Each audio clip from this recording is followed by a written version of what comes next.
I'm Tammy Bonnell. I am a new Christian as of May 18th. I grew up in the Methodist church. It wasn't of my own decision, but as I got older, like my teen years, I had several friends with different religions and beliefs, and it opened up my world. And so I started questioning what I actually believed because I wanted them to prove to me that Jesus was real.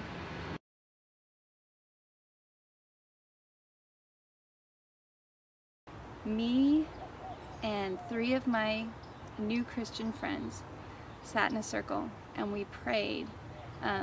We prayed for each other, and we all put hands on each other, and something that I'm not used to doing, but we did. And so they did. They all put their hands on my back and prayed for my back, and specifically for my back. That was Sunday. That following Thursday, I went to work. I got off. I'm supposed to get off at 6.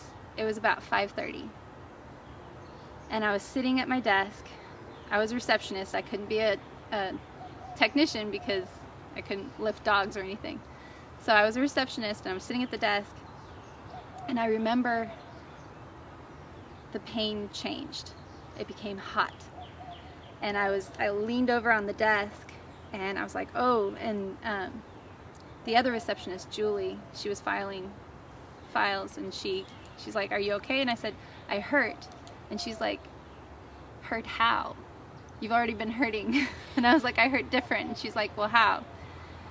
That place that I had injured, it felt like somebody took a hot poker and just bored into that place, and then it just radiated all the way around to my belly button. Like it just came all the way around, and my whole, it was like it was just hot. Everything was hot. I thought I ruptured a disc. I seriously thought, I'm not gonna walk the next day.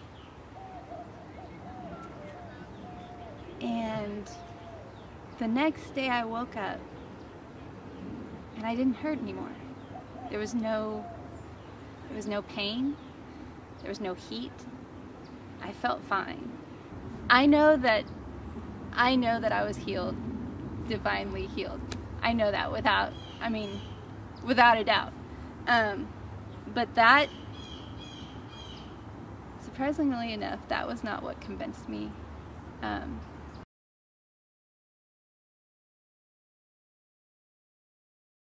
I was asleep and I heard a voice in my room. It wasn't in my head. This was a voice like someone standing by my bed, looking down at me, maybe 6 feet tall, but looking down at me. And it was a male voice. He wasn't happy, he wasn't sad, there was no emotion whatsoever. And it wasn't like a male-female voice, it was a male voice. Definitely male, definitely like 20s, 30s-ish young male voice. And he said, and I'm asleep, and I hear him say, you are cleansed of your, and I cringed. I couldn't hear the word because I cringed, and it felt like every gross sexual, any gross thing I've ever done in my whole life. But you're cleansed of your blank and sinful ways. And I know he said sinful ways because I was wide awake. I opened my eyes, and I could see Andrew, and he's asleep, snoring. And I wanted to reach out and grab him and ask if he heard the voice, knowing full well he didn't hear the voice. So I didn't. My heart was pounding, and the room was just, it was so light. My room is not light. I used to work nights at the emergency animal hospital. So I have dark drapes on my windows, and they're pulled tight. I mean, it is dark in my room. It could be the middle of the day and it's dark in my room. Unless the lights in the room are on, it's dark. And for some reason that didn't register. I didn't even think about it. So to this day I regret not reaching over and waking him up. Because I think if I did, he would have seen that light. So the room was lit.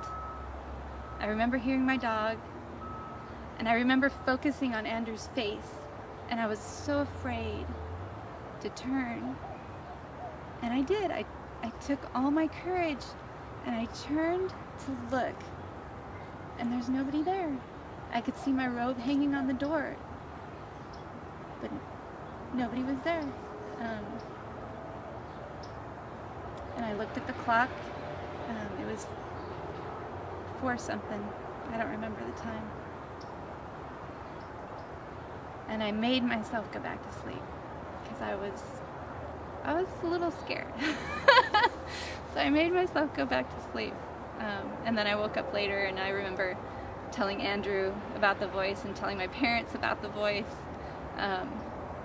knowing full well they probably wouldn't believe me. And I didn't care. But that's why I know that Jesus exists. I know for a fact. Not because my back was healed, but because I heard the voice and I saw the light.